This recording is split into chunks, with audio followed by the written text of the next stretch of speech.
चलिए स्टार्ट करते हैं। सवाल हमारा पहला क्या बोलता है, इनमें से किसे पिछड़ा राज्य कहा जाता है। इनमें से कौन सा राज्य है जिसको पिछड़ा राज्य का दर्जा दिया गया है। ऑप्शन ए में है पंजाब, बी में है केरल, सी में है बिहार, डी में है दिल्ली।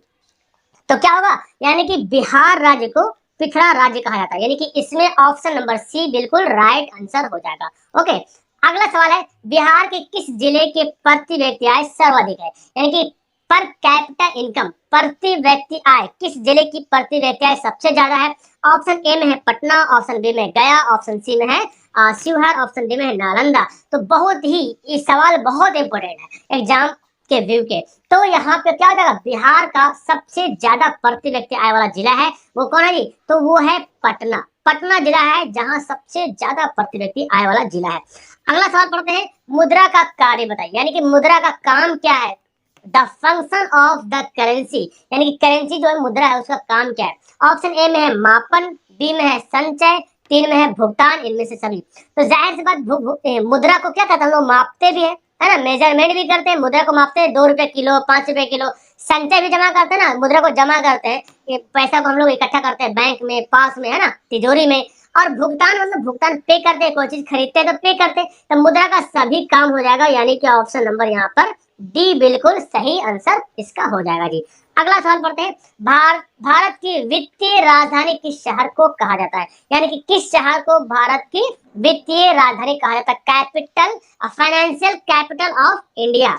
ऑप्शन ए में मुंबई, बी में है दिल्ली, सी में पटना, डी में बेंगलुरु। तो भारत का कौन सा राजधानी है, कौन सा शहर है जिसको वित्तीय राजधानी कहा जाता है। ऑप्शन ए हो जाएगा मुंबई, जो है वो भारत की वित्तीय राजधानी है। अगला सवाल है, कौन सी सेवा गैर सरकारी है। गैर सरकारी मतलब सरकार के अंतर्गत नहीं आती है, सरकार के अंदर नहीं है वो। ऑप्शन ए में रेल सेवा, बी में सैन्य सेवा, सी में पुलिस सेवा और डी में शॉपिंग मॉल की सेवा। तो देखो, रेल तो सरकार के अंतर्गत ही आती है, सैन्य सेवा भी सरकार के गवर्नमेंट के अंदर आती है, पुलिस भी सरकार के अंतर्गत आती है, लेकिन शॉपिंग मॉल सेवा ये सरकार के अंतर्गत नहीं आती, ये प्राइवेट सेक्टर होता है ना। तो हमारा आंसर क्या हो जाएगा, ऑप्शन नंबर डी।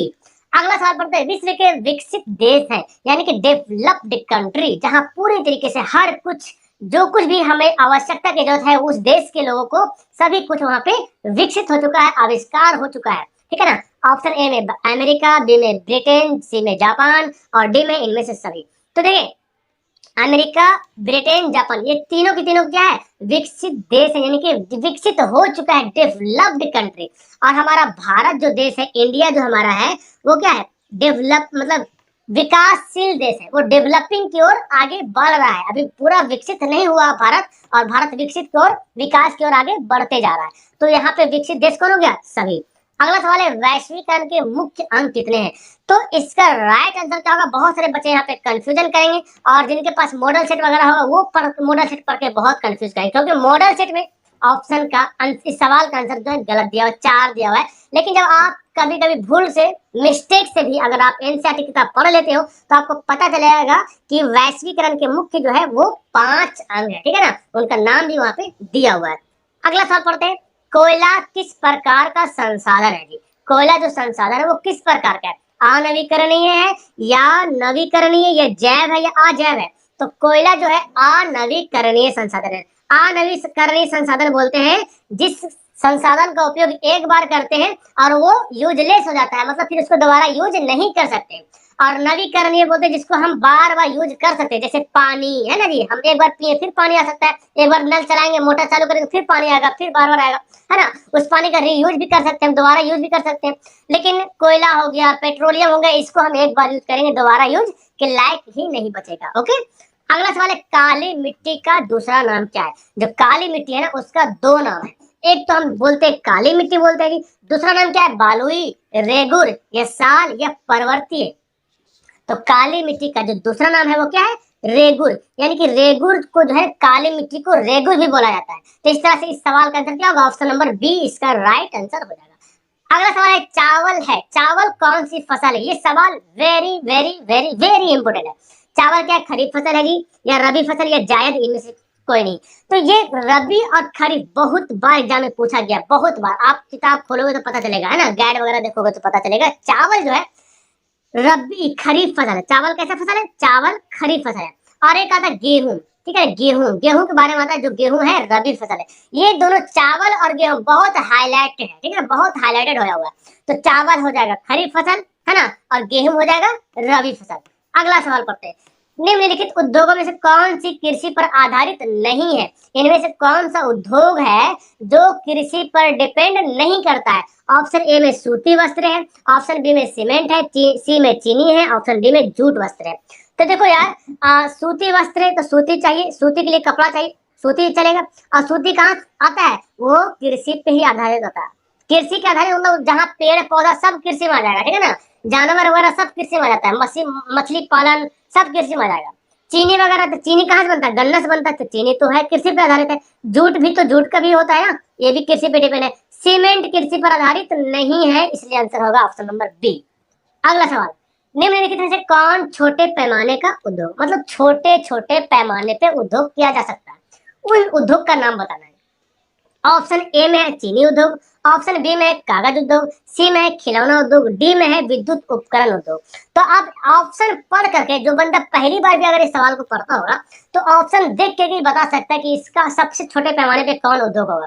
तो हमारा आंसर क्या? खिलौना। खिलौना जो है ना वो छोटे पैमाने का उद्योग है। छोटे पैमाने पे जो है खिलौना को तैयार किया जा सकता है। लेकिन चीनी जो है बड़े बड़े फैक्ट्री होते हैं, कागज के लिए भी बड़े बड़े फैक्ट्री होते हैं, और विद्युत के लिए तो मत पूछो यार, ये तो है ही है बड़ा। अगर ये सवाल आपको याद है तो अच्छी बात है, याद नहीं है ना तो सवाल लिखिएगा, ठीक है ना, और उसके डैश दे करके आंसर लिख लीजिएगा। ओके। अगला सवाल है, चूना पत्थर का उपयोग किस उद्योग में होता है? सीमेंट में, जूट में, चीनी में, एल्यूमिनियम में। देखो चूना पत्थर तो पत्थर ही रहेगा, जाहिर सी बात, चूना पत्थर तो पत्थर ही रहेगा।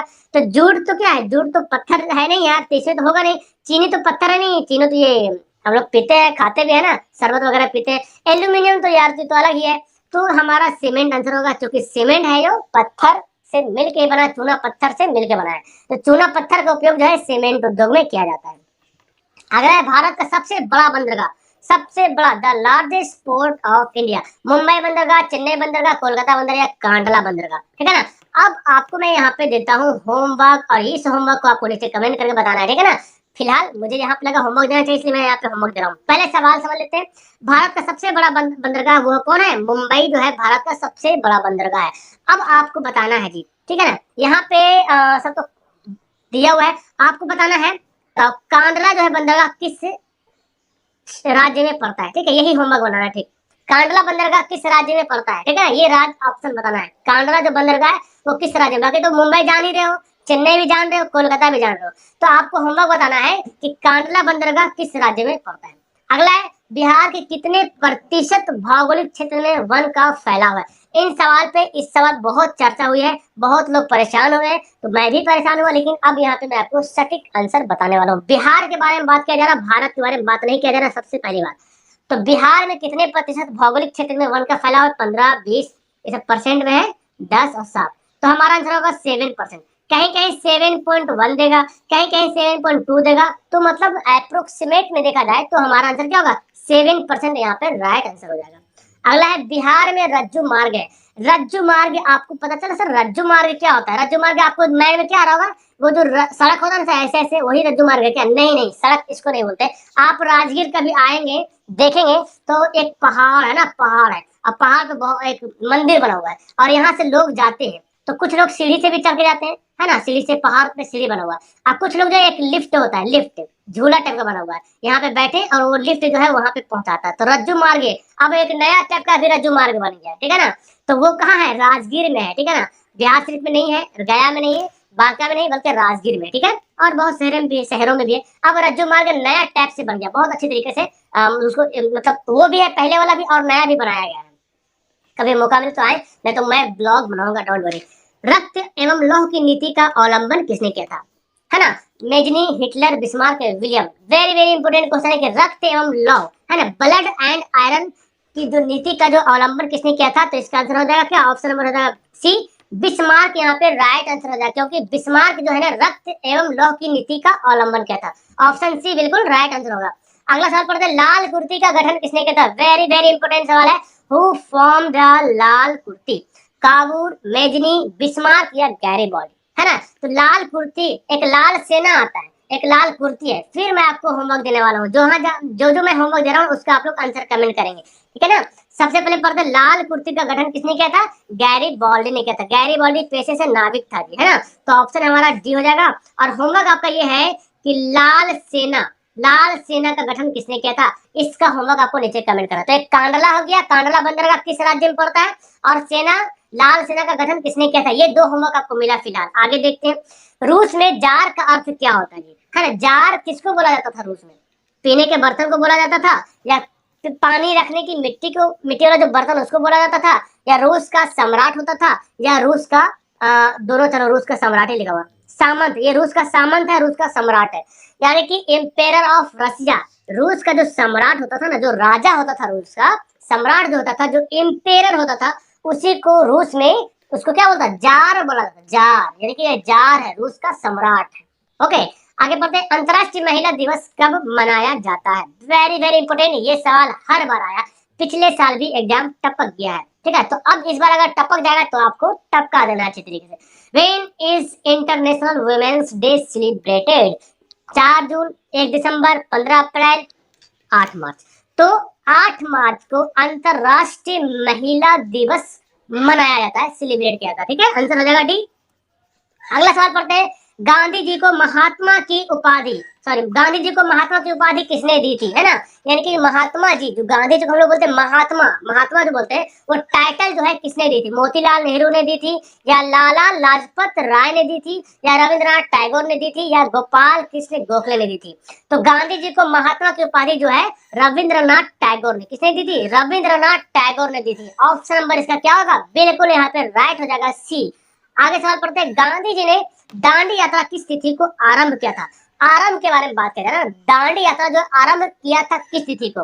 12 जनवरी 1930 को, या 12 फरवरी 1930 को, या 12 मार्च 1930 को, या 12 अप्रैल 1930 को, ठीक है। तो 1930 तो कंफर्म है कि 1930 में जो है दांडी यात्रा हुआ है। 1930 में दांडी यात्रा की शुरुआत हुई, आरंभ हुई। लेकिन कौन सा डेट है? पूरा डेट है 12 मार्च 1930 को, है ना। ऑप्शन हमारा क्या हो जाएगा? सी हो जाएगा। ओके, तो यहाँ पे सी बिल्कुल राइट आंसर हो जाएगा।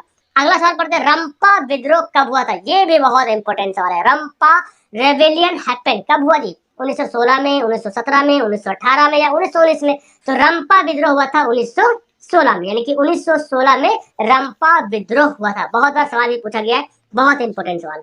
अगला सवाल पढ़ते हैं। टाटा जी, जो जमशेद जिसको बोलते हैं, जमशेदजी टाटा, उसका पूरा नाम है, जो टाटा जो कंपनी है उसके संस्थापक है जमशेद जी टाटा ने Tata and iron steel company की स्थापना कब की? है ना, यानी कि जमशेद जी टाटा ने जो है Tata iron and steel company, उसकी कंपनी के नाम है, जो पूरे इंडिया में चलती है, पूरे वर्ल्ड में इस कंपनी चलती है।